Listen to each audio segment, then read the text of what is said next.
կապված ափսե ջարդելու հետ եւ կուժ ջարդելու հետ, որն է ճիշտ, որն է հնդկական, թուրքական կամ չգիտեմ, պարսկական ավանդույթ եւ արդյոք դրանք երկուսն էլ ճիշտ են, թե ոչ։ Առհասարակ հայերի մոտ այդ կուժ կոտրելը չի եղել։ Ափսե կոտրելն է եղել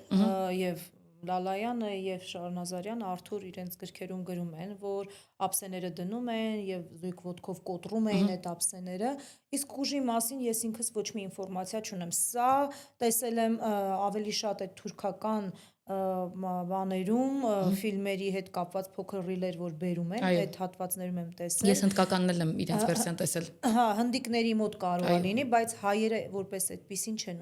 ունեցել այդ կուժ կոտրելու պահը, այն էլ մեջ է այդքան մետաղադրամներ, բան մենք այդպիսի ավանդույթ չենք ունեցել։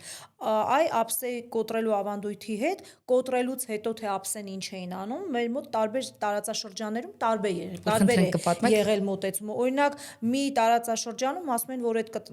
փշրված ափսեների կտորները բաժանում էին նոր չամուսնացածներին, աղեբլիթի նման սիմվոլ է ունեցել, որ դնեին իրանց բարձի տակ, գիշերը ով կգար իրանց երազին, ուրեմն իրանք այդ տղայի հետ կամուսնանային։ Մի մասն ասում է, որ օրինակ մշո կողմը այդ ափսեները կտուրն են նետել, որպես չարխափան բնույթ ունեցող երևույթ, որ չարը բարձրանա կտուրը,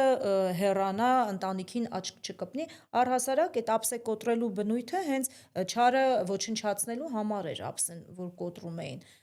Հացը գցելը խերու բարաքյաթի մասին էր, հա, որ հարսը, այսպես ասած, ղսմաթով լինի այդ տան հարսը։